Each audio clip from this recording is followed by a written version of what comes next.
بسم اللہ الرحمن الرحیم۔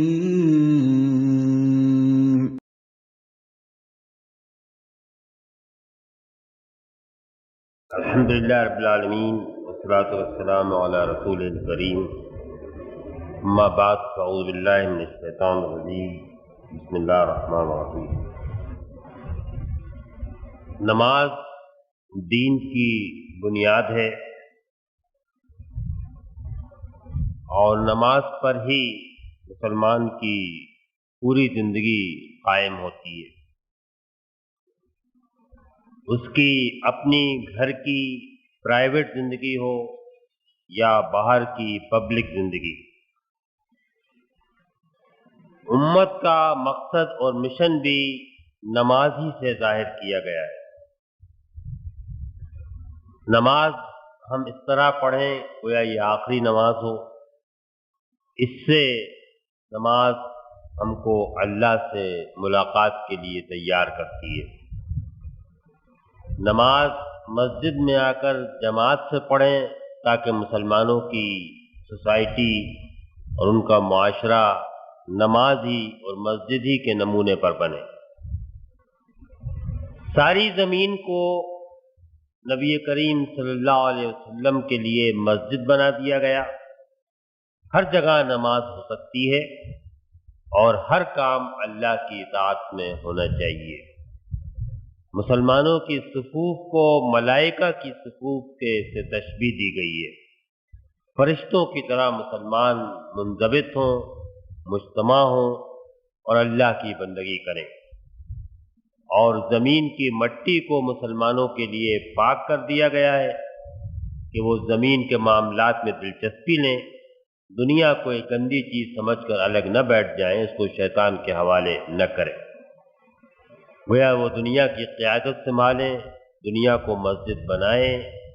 اور دنیا میں اللہ کی بندگی کے مطابق زندگی بسر کریں۔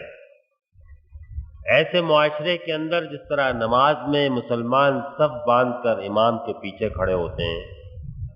اس طرح ایسے معاشرے کے اندر بھی امام اور لیڈر اور حکمراں ہوں گے، اور ان کا کردار، ان کی روش بھی مسجد کے امام کے بارے میں جو ہدایات احادیث میں دی گئی ہیں انہی کے مطابق ہونی چاہیے۔ اس سلسلے میں بے شمار احادیث ہیں، لیکن میں ان میں سے ایک حدیث آج آپ کے سامنے پیش کروں گا۔ اس کے راوی حضرت عثمان بن ابی العاص ثقفی، طائف کے قبیلہ ثقیف کے ایک صاحب ہیں، عثمان بن ابی العاص، وہ اس کی روایت کرتے ہیں ان النبی صلی اللہ علیہ وسلم قال له، کہ نبی صلی اللہ علیہ وسلم نے ان سے فرمایا، قومک، اپنے لوگوں کی امامت کرو۔ قال قلت یا رسول اللہ انی اجد فی نفسی شیئا، کہتے ہیں کہ میں نے کہا کہ یا رسول اللہ، میں اپنے اندر کچھ چیز پاتا ہوں۔ شیئا کی تشریح تو نہیں ہے، لیکن فرمایا کہ میں اپنے اندر کوئی چیز پاتا ہوں۔ قالت نو، فرمایا کہ قریب آ جاؤ۔ فجلسنی بین یدیہ، پھر آپ نے مجھے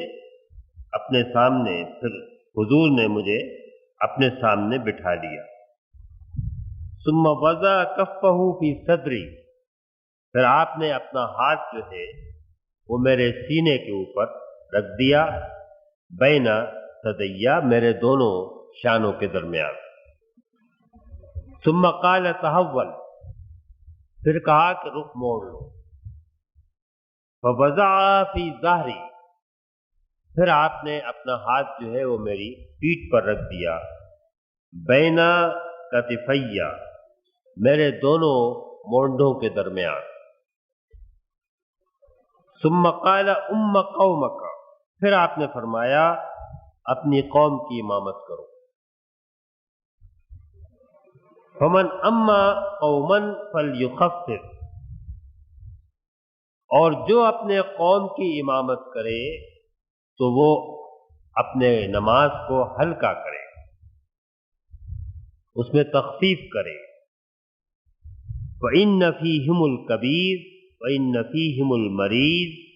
وَإِنَّ فِيهِمُ الضَّعِيفَ وَإِنَّ فِيهِمْ ذَا الْحَاجَةِ، اس لیے کہ ان میں بوڑھے بھی ہیں اور ان کے اندر مریض بھی ہیں اور ان کے اندر کمزور بھی ہیں اور ان کے اندر وہ لوگ بھی ہیں جن کو کوئی کام ہے، حاجت ہے۔ وَإِذَا صَلَّى أَحَدُكُمْ وَحْدَهُ فَلْيُصَلِّ كَيْفَ يَشَاءُ، اور جب تم میں سے کوئی اکیلا نماز پڑھے تو جس طرح چاہے پڑھے۔ یہ حدیث جو ذرا تفصیلی ہے، لمبی ہے،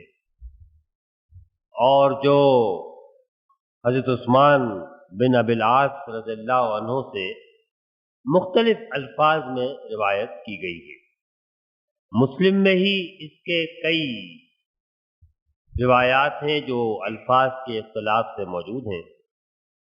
اور مسند احمد بن حنبل میں اور ابن ماجہ میں اور ابو داؤد میں بھی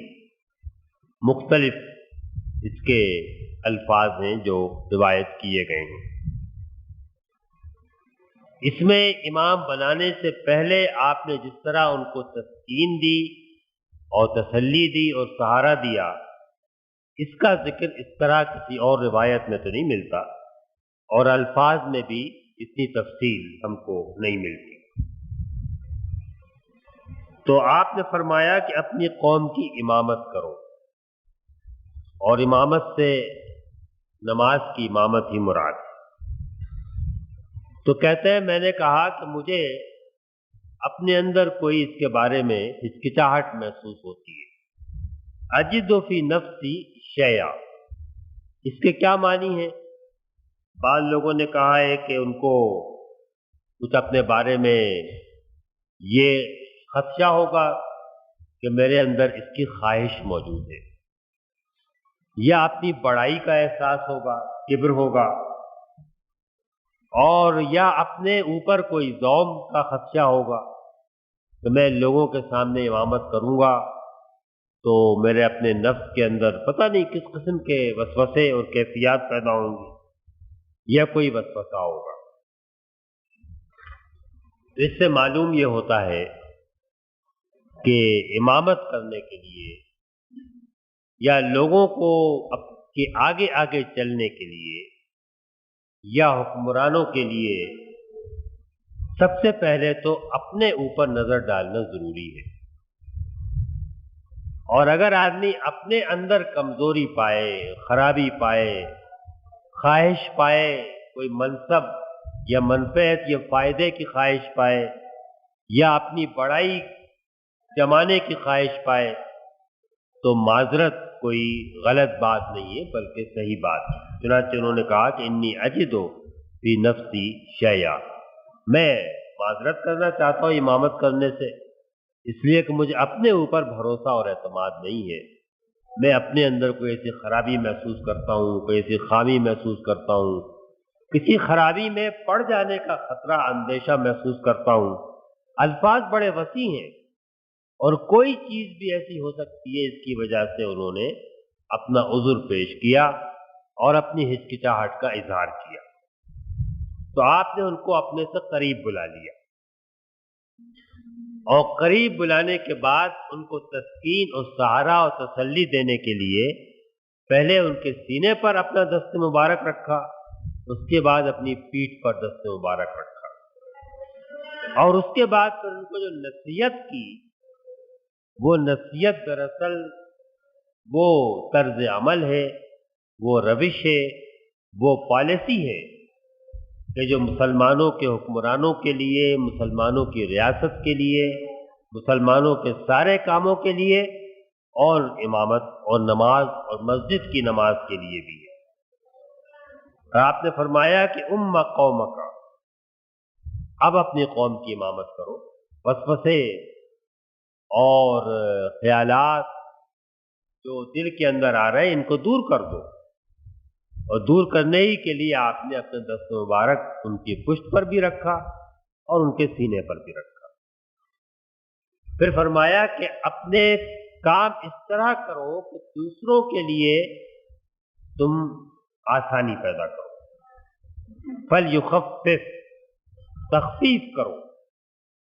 کاموں کو ہلکا کرو اور آسان بناؤ لوگوں کے لیے، اس لیے کہ جو لوگ تمہارے پیچھے نماز پڑھیں گے یا جن لوگوں کے اوپر قانون نافذ ہوگا، حکومت کے احکام نافذ ہوں گے، ان کے اندر بوڑھے بھی ہوں گے، مریض بھی ہوں گے، کمزور بھی ہوں گے، اور وہ لوگ بھی ہیں جن کو کوئی کام ہوگا، کہیں جانا ہے، کوئی اور کام درپیش ہے، تو ان سب کا خیال کرنا ضروری ہے۔ اور اگر تم اکیلے نماز پڑھ رہے ہو تو پھر جس طرح چاہے کرو، جتنی طویل چاہے قرأت کرو، جتنے طویل چاہے دعا مانگو، جتنی لمبی دعائیں چاہو تو مانگتے رہو، اور اس کے بعد جتنے لمبے سجدے چاہے کرو، جتنے لمبے رکوع کرو، لیکن جب دوسرے لوگوں کے ساتھ امامت کر رہے ہو تو سب کا خیال رکھو۔ ایک اور حدیث میں اسی بات کو مختصر کر کے یوں کہا گیا ہے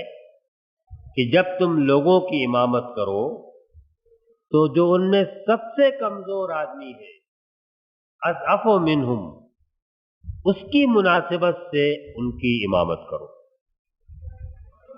اور اپنی قوت اور اپنی طاقت کہ میں تو نماز اس طرح پڑھ سکتا ہوں، قرأت طویل کر سکتا ہوں، اس طریقے سے مت کرو، بلکہ اس طرح امامت کرو کہ جو تمہارے پیچھے نماز پڑھنے والوں میں سب سے زیادہ ضعیف ہے اس کی مناسبت سے نماز پڑھو۔ نبی کریم صلی اللہ علیہ وسلم کے بارے میں آپ کے صحابہ اکرام رضی اللہ عنہم یہ روایت کرتے ہیں، اور ایک روایت حضرت انس بن مالک رضی اللہ عنہ کی بخاری اور مسلم دونوں میں ان الفاظ میں موجود ہے کہ میں نے کسی امام کو کبھی بھی نبی کریم صلی اللہ علیہ وسلم سے زیادہ ہلکی اور زیادہ مکمل نماز پڑھاتے ہوئے نہیں دیکھا۔ زیادہ ہلکی اور زیادہ مکمل، یعنی نماز ہلکی بھی ہوتی تھی اور رکوع اور سجدے اور قرأت ہر چیز اپنی جگہ پر مکمل بھی ہوتی تھی۔ یہ نہیں کہ ٹکریں مارنی، جلدی جلدی نماز بھگتا دی، بلکہ قرأت بھی صاف ہوتی تھی، صحیح اور سنی جاتی تھی، صحیح پڑھی جاتی تھی، اور رکوع اور سجدے بھی پورے ہوتے تھے، ان کے درمیان قیام اور بیٹھنا یہ بھی مکمل ہوتا تھا۔ تو الفاظ یہ ہیں کہ اخف صلاتم ولا اتم صلاتم، میں نے کسی امام کو حضور کی طرح زیادہ ہلکی اور زیادہ آسان اور زیادہ مکمل نماز پڑھاتے ہوئے آج تک نہیں دیکھا۔ اور یہی ہدایت آپ کی اپنے سارے صحابہ کرام رضی اللہ عنہم کو بھی تھی۔ چنانچہ دوسرے صحابہ نے بھی اس بات کو بیان کیا ہے، اور خود نبی کریم صلی اللہ علیہ وسلم نے بھی اس بات کو یوں بیان فرمایا ہے کہ جب میں نماز پڑھانے کھڑا ہوتا ہوں اور امامت کرتا ہوں تو میری نیت یہ ہوتی ہے، ارادہ یہ ہوتا ہے کہ میں طویل قرأت کروں گا۔ ظاہر ہے کہ جس کو قرآن مجید سے محبت ہو، اللہ کے سامنے کھڑا ہو اور نماز میں اللہ سے مخاطب ہو، اور نبی کریم صلی اللہ علیہ وسلم سے زیادہ نماز میں خشوع، اللہ کی طرف توجہ، اللہ سے ملاقات کا احساس اور کس کی نماز میں ہو سکتا تھا۔ لیکن پھر مجھے کسی بچے کے رونے کی آواز آتی۔ مسجد نبوی آپ نے سے جو لوگ جنہوں نے حج کیا ہے انہوں نے ضرور دیکھی ہے، اور مسجد نبوی کا وہ حصہ جو حضور کے زمانے میں مسجد تھا وہ کتنا چھوٹا تھا یہ بھی آپ جانتے ہیں۔ یہ جو ہال ہے آپ کا، اس سے ذرا ہی فرق ہوگا اس کے اندر، اس سے زیادہ بڑی مسجد اس وقت نہیں تھی، آج تو بہت بڑی مسجد پھیلتی چلی گئی ہے۔ اور اس زمانے میں گھر بنانے کا طریقہ یہ ہوتا تھا کہ مسجد کی دیوار سے ملے ہوئے گھر ہوتے تھے، اور نبی کریم صلی اللہ علیہ وسلم کے اپنے حجرات جو ہیں وہ بھی آپ سب جانتے ہیں کہ مسجد کے دروازے سے دیواروں سے ملے ہوئے، ان کے دروازے مسجد میں کھلتے تھے اور حضور اپنے گھر سے نکل کے مسجد میں داخل ہو جایا کرتے تھے۔ اور ساری آبادی بہت چھوٹی مختصر آبادی تھی، کہیں گلی میں ریڈیو اور ان قسم کے شور بھی نہیں تھے، اگر ماحول ساکن ہو تو دور دور سے آواز آ جایا کرتی ہے۔ تو گھر میں کہیں بچہ روتا ہے تو آپ فرماتے ہیں مجھے مصلی پر امامت کرتے ہوئے جب میری نیت یہ ہوتی ہے کہ میں اپنی قرأت کو طویل کروں تو مجھے کسی بچے کے رونے کی آواز آتی اور میں اس خیال سے کہ اس کی ماں اگر نماز میں پیچھے ہوگی تو وہ پریشان ہوگی، اس کو تکلیف ہوگی، اس کی نماز میں خلل پڑے گا، میں قرأت کو مختصر کر دیتا ہوں۔ یہ کاروبار حکومت کا ذکر نہیں ہو رہا، قانون کا ذکر نہیں ہو رہا، بلکہ عبادت کا ذکر ہے، نماز کا ذکر ہے، قرآن مجید کی قرأت کا ذکر ہے، جس میں کہ ایک ضعیف کمزور انسان کے لیے، عورتوں کے لیے، بچوں کے لیے اتنا خیال امام کے لیے رکھنا ضروری ہے، اور جو حضور نبی کریم صلی اللہ علیہ وسلم رکھا کرتے تھے وہ آپ کے سامنے ہے کہ کس طرح آپ نماز میں کمزوروں کا، ضعیفوں کا، عورتوں کا، بچوں کا خیال رکھا کرتے ہیں، جو گھروں کو چلاتے ہیں، شوہر بن کر گھر میں بیٹھے ہوتے ہیں، یا جن کو پورے حکومت کے محکمے چلانا ہوتے ہیں، یا جن کو پوری ریاستوں کا نظام چلانا ہوتا ہے، ان کے لیے ضعیفوں اور کمزوروں اور حاجت مندوں اور بچوں اور عورتوں کا خیال کتنا ضروری ہوگا، اس کا تو اسوہ اور نمونہ خلفائے راشدین کی زندگی کے اندر موجود ہے۔ لیکن یہ سب اسی نماز سے نکلا ہے کہ نماز کو تو لوگ سمجھتے ہیں عبادت ہے، بچوں کو ڈانٹ دو، پھٹکار دو، عورتوں کا کوئی خیال نہ کرو، نماز میں قرأت طویل کرو، دعائیں لمبی لمبی مانگو، اور مقتدی کس حال میں ہے، کوئی میں کمزور ہے، بیمار بیٹھا ہوا ہے، کسی کو کام سے جانا ہے،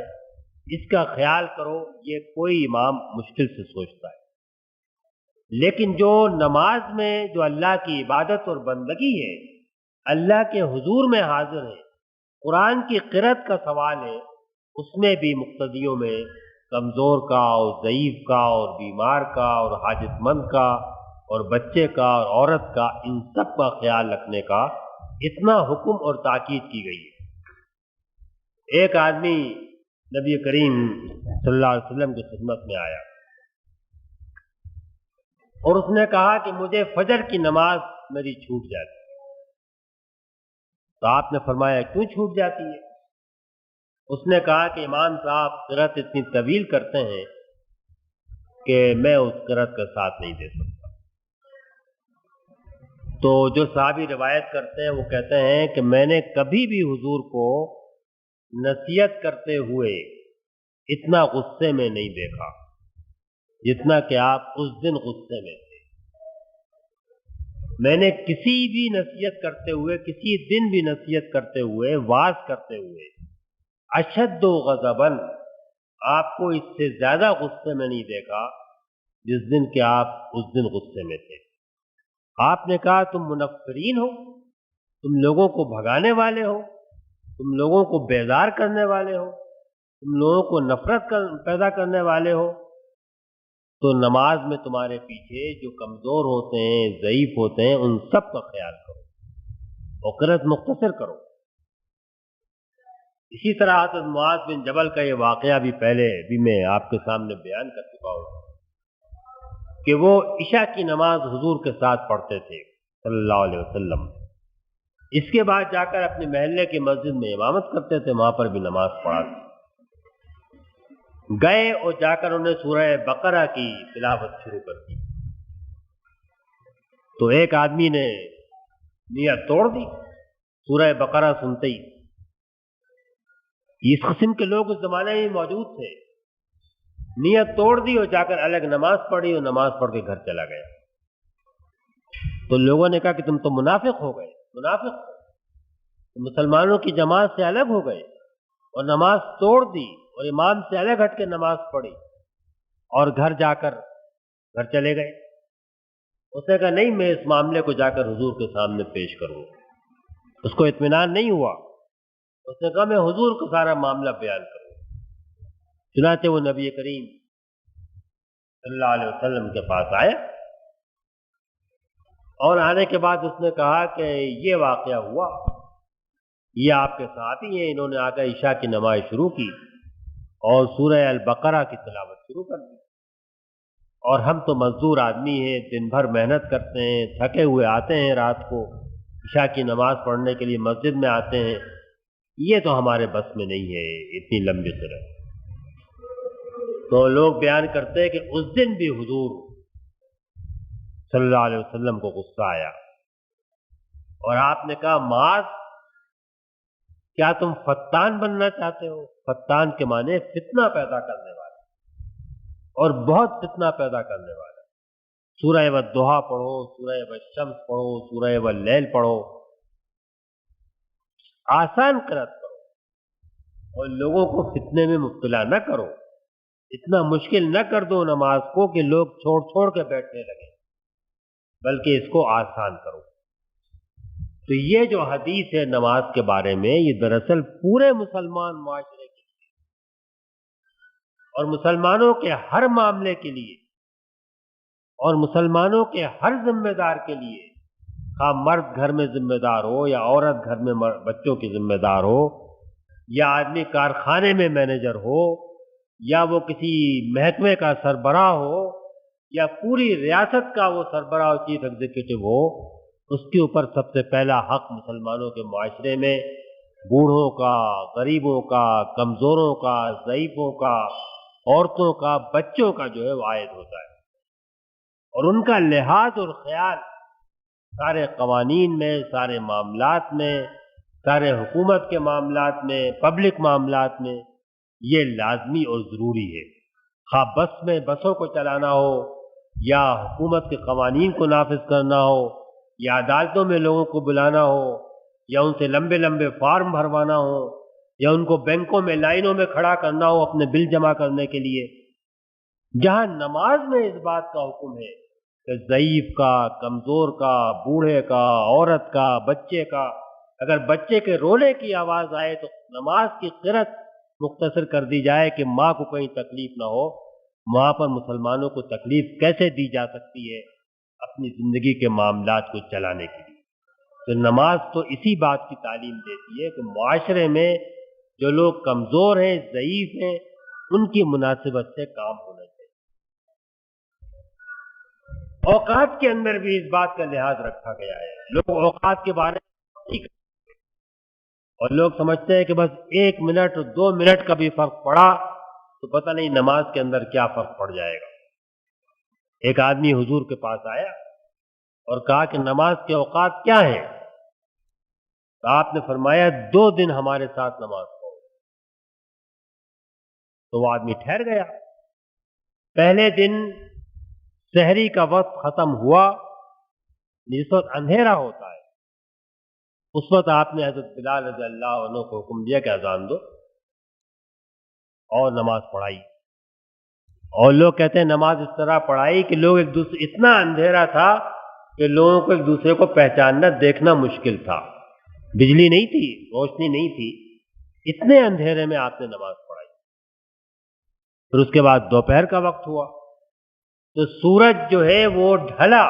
زوال ہوا، اور سائے میں اتنا سا بھی اضافہ ہوا اور آپ نے کہا ظہر کی اذان، اور آپ نے ظہر کی نماز پڑھا دی. اس کے بعد عصر کا جب وقت ہوا تو سورج بالکل روشن تھا اور سایہ جو ہے وہ ایک آدمی کے اپنے سائے کے برابر تھا. آپ نے کہا عصر کی اذان دو، عصر کی نماز پڑھا دی. مغرب کا وقت ہوا تو سورج نیچے گیا، اس کی سرخی موجود تھی آسمان کے اوپر، جو افطار کا وقت ہوتا ہے. آپ نے کہا مغرب کی اذان دو اور مغرب کی نماز پڑھا دی. اور سورج جو شفق جس کو کہتے ہیں ہم، سورج کی سرخی ہوتی ہے، وہ سرخی غائب ہوئی جو 45 منٹ میں غائب ہو جاتی ہے زیادہ سے زیادہ. اور آپ نے کہا عشاء کی اذان دو اور آپ نے عشاء کی نماز پڑھا دی. اگلے دن ہوا تو سورج کی روشنی پھیلنا شروع ہو گئی، روشنی ہو گئی، یہاں تک کہ وہ آدمی جو کہ راوی ہے کہتا ہے معلوم ہوتا ہے سورج نکل ہی گیا، ایسا معلوم ہوتا تھا۔ اس وقت آپ نے کہا آزاد اور نماز پڑھائی۔ اس کے بعد جب ظہر کا وقت آیا تو آپ نے کہا وقت کو ٹھنڈا ہونے دیں، اور گزرتا گیا یہاں تک کہ جو آپ نے پہلے دن عصر کی نماز پڑھائی تھی وہ وقت ہو گیا، ایک سایہ جو ہے وہ ایک آدمی کے برابر ہو گیا۔ اس وقت آپ نے کہا اچھا اب ظہر کی اذان دو، ظہر کی نماز پڑھائی۔ اور پھر عصر کا وقت جبکہ سورج بس زرد نہیں ہوا تھا، سرخی باقی تھی، سورج کی روشنی باقی تھی، اور 2 سائے سے بھی بڑا سایہ ہو گیا تھا، آپ نے کہا اب عصر کی اذان دو، اور آپ نے عصر پڑھا دی۔ اور مغرب میں آپ نے سورج ڈوب گیا، سورج ڈوبنے کے بعد روشنی رہی، آپ نے نماز نہیں پڑھائی یہاں تک کہ جب وہ روشنی ڈوبنے کے قریب ہو گئی، شفق کی جو سرخی ہوتی ہے وہ بھی کوئی 40 منٹ کے بعد، اس وقت آپ نے اذان دلوائی اور مغرب کی نماز پڑھائی۔ اور جب 1/3 رات گزر گئی، بہت دیر ہو گئی، جب آپ نے کہا عشاء کی نماز، پھر آپ نے کہا وہ آدمی کہاں ہے جو پوچھ رہا تھا؟ وہ آدمی آیا، آپ نے کہا کہ یہ 2 سرے ہیں، ان کے درمیان نماز پڑھو، یہ 2 سرے ہیں نماز کے، ان کے درمیان آسانی کے ساتھ، جس میں آسانی ہو، سہولت ہو، اس کے لحاظ سے نماز پڑھو۔ یہ آپ نے تعلیم دی کہ ہر چیز میں لوگوں کی سہولت اور آسانی، نماز کے اوقات میں، نماز کے ارکان میں، رکوع و سجدے میں، قرأت میں، امامت میں، ہر چیز میں لوگوں کے لیے سہولت اور آسانی ہو، جس سے کہ لوگ دین کے اوپر خوش دلی کے ساتھ عمل کریں، نہ کہ بیزاری کے ساتھ عمل کریں۔ اور نماز کو اس کی مثال بنایا، اس لیے کہ نماز ہی تو مومن کی زندگی کا نمونہ ہے، اور نماز سے ہی تو سارے اصول نکلتے ہیں زندگی کے، خاندان کی زندگی کے، معیشت کے، معاشرت کے اور سیاست کے، ہر چیز کے حکم جو ہیں وہ اسی سے نکلتے ہیں۔ امامت کے بارے میں اور بہت سارے احکام ہیں جو میں ایک حدیث میں نہیں سب بیان کر سکتا، اور جن سے معلوم ہوتا ہے کہ لوگوں کے کتنا، مثلا اگر لوگ ناخوش ہوں، اس آدمی کی نماز کانوں سے اوپر نہیں جاتی، حدیث یہ ہے، اس آدمی کی نماز کانوں سے اوپر نہیں جاتی، قبول نہیں ہوتی، آسمان کی طرف نہیں چڑھتی، وہ جو اس حال میں امامت کرے کہ لوگ اس کو ناپسند کرتے ہو۔ تو آپ بتائیے کہ لوگ اگر پسند نہ کرتے ہو، آدمی مصلی پہ کھڑا ہو جائے تو اس کی نماز قبول نہیں ہوتی، تو ریاست کے کاروبار میں اور حکومت کے کاروبار میں یہ کیسے برداشت کر سکتا ہے اسلام کہ وہ آدمی لوگوں کے سر پہ حکمراں بن جائے جس کو لوگ پسند نہ کرتے ہو؟ اس کو اسلام کیسے قبول کر سکتا ہے؟ جب نماز میں امام نہیں قبول ہو سکتا تو کہیں بھی وہ آدمی سربراہ کے طور پہ قبول نہیں ہو سکتا جس کو لوگ پسند نہ کرتے۔ ایک صحابی گئے کسی جگہ تو لوگوں نے کہا کہ آپ امامت فرمائیے، انہوں نے کہا نہیں میں امامت نہیں کرتا، اس لیے کہ حضور نے منع فرمایا ہے کہ جہاں جاؤ وہاں امامت کرنے کھڑے نہ ہو جاؤ، بلکہ جو لوگوں کا امام ہو اسی کو امامت کر دیں۔ آپ سوچئے اس میں کتنی گہری نفسیات اور کتنی گہری حکمت ملحوظ ہے۔ اب تو آدمی جہاں جاتا ہے سمجھتا ہے امامت میرا حق ہے، ذرا عالم بڑا ہو، ذرا نام بڑا ہو، کوئی کہے نہ کہے، آدمی کھڑا ہو کر مصلی پر کھڑا ہو جاتا ہے، امامت کرتا ہے، بلکہ لڑائی ہوتی ہے کون امامت کرے۔ لیکن حضور نے فرمایا کہ اسی قوم کے لوگوں کو امامت جو ہے وہی امامت کرے، اسی کو امامت کرنے دے، خود اس کی جگہ پہ کھڑے نہ ہو جاؤ۔ چبوترے پر کھڑے ہو کر مقتدیوں سے اوپر امامت نہ کرو، یہ بھی حکم آپ نے دیا، اسے بھی روکا۔ تو امامت کے تو بے شمار احکام ہیں جس سے کہ مسلمانوں کی زندگی، ان کی اجتماعی زندگی، ان کی سیاست، ان کی لیڈرشپ، ان کے گھر، ان کے محلے، ان کے کاروبار، سب کے لیے اصول نکلتے ہیں۔ لیکن اصل بات جس کے لیے میں نے یہ حدیث آپ کے سامنے رکھی کہ اصل اصول تو یہ ہے کہ دین کے اندر نماز نمونہ ہے، اور نماز کے لیے جہاں یہ ضروری ہے کہ نماز اس طرح پڑھے گویا یہ آخری نماز ہے، اس میں خشوع ہو، خضوع ہو، اللہ سے ملاقات کا، تعلق کا یقین ہو، اور جہاں نماز جماعت سے پڑھنا ضروری ہے تاکہ لوگ مسجد میں جمع ہو، مسلمانوں کی جماعت بنے، وہ مضبوط ہو، اور جہاں ساری روئے زمین میں نماز پڑھنے کی اجازت بھی ہے اور ساری روئے زمین کو مسجد بنانے کا حکم بھی ہے، اور ساری روئے زمین میں مسلمانوں سے کہا گیا ہے کہ اس طرح صف باندھ کے ایک جماعت بن جاؤ جس طرح کے ملائکہ ہوتے ہیں، اور اس طرح تمہاری رعب اور تمہاری ہیبت دنیا کی ساری قوموں پر بیٹھ جائے گی تاکہ اسلام غالب ہو۔ وہاں پر پھر مسلمانوں کے لیے یہ حکم بھی دیا کہ ان کے امامت کیسے، اور جو مسلمانوں میں کاموں کے ذمہ دار ہوں ان کا کام یہ ہے کہ مسلمانوں کی زندگی میں سہولت پیدا کریں، جو کمزور ہوں، ضعیف ہوں، بیمار ہوں، بچے ہوں، عورتیں ہوں، ان کا خیال رکھا جائے۔ بسوں کے اندر، سواریوں کے اندر، کاروبار کے اندر، معاملات کے اندر، راستہ چلنے میں ہر جگہ بچوں کا، عورتوں کا، ضعیفوں کا، کمزوروں کا، اندھوں کا، معذوروں کا، ڈسیبلڈ لوگوں کا، ان کا خیال رکھنا جو ہے وہ اگر نماز میں ضروری ہے تو پوری زندگی کے اندر ضروری ہے۔ اور اگر نبی کریم صلی اللہ علیہ وسلم قرأت کے اوپر اور نماز کے طول پر اور سجدے پر اور رکوع پر اور قیام پر، اس سب پر ایک ضعیف کمزور مسلمان کی حاجت کو ترجیح دیتے تھے، اور قرأت کو اس لیے مختصر فرما دیتے تھے کہ پیچھے صف میں کہیں عورت ہوگی، بچہ رو رہا ہے، اس کی نماز میں خلل پڑے گا، اس کو جلدی نماز ہو جائے تاکہ یہ جائے اور بچے کی خبرگیری کرے۔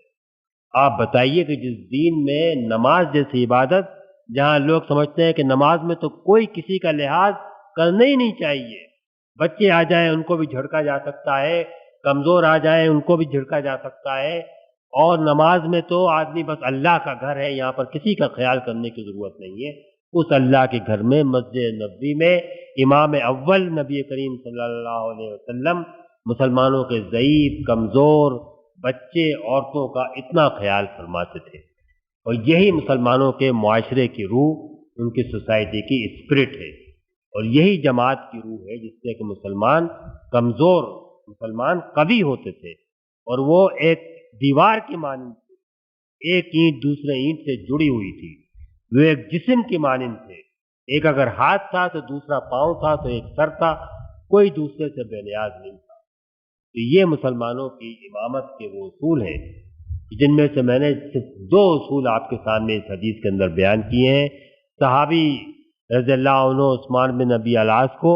اپنے بارے میں شبہ تھا، وسوسہ تھا، وہ خود آگے بڑھ کے امامت پہ قبضہ نہیں کرنا چاہتے تھے، معذرت کر دی کہ انی اجد فی نفسی شیئا، میں تو اپنے اندر کمزوری پاتا ہوں، میں اس کا اہل نہیں پاتا، اپنے آپ کو وسوسہ پاتا ہوں۔ آپ نے ان کو تسلی دی اور سہارا دیا، اور یہ کہا کہ یہ تو دوسروں کمزوروں کا حق ہے، اور اسی لیے خلفائے راشدین کا یہ اصول تھا کہ کہا کرتے تھے کہ اگر فرات کے کنارے، یعنی مدینہ کہاں اور عراق کہاں، دریائے فرات کے کنارے اگر ایک بکری بھی بھوکی مر جائے گی تو اللہ تعالیٰ قیامت کے روز مجھ سے پوچھے گا کہ یہ بکری جو ہے یہ بھوکی پیاسی کیوں مر گئی۔ یہ تھا مسلمانوں کی حکمرانی کا تصور، اور یہ اسی نماز سے آیا تھا، اسی امامت سے آیا تھا کہ جہاں بچے کے رونے کی آواز سن کے بھی قرأت مختصر کر دی جاتی تھی تاکہ ماں جو ہے وہ جا کر اپنے بچے کی خبرگیری کر سکے۔ تو یہ ہماری زندگی اور معاشرہ ہے جو نماز سے بننا چاہیے۔ اللہ تعالیٰ اس کو بنانے کی توفیق عطا فرمائے۔ وآخر دعوانا الحمدللہ رب العالمین۔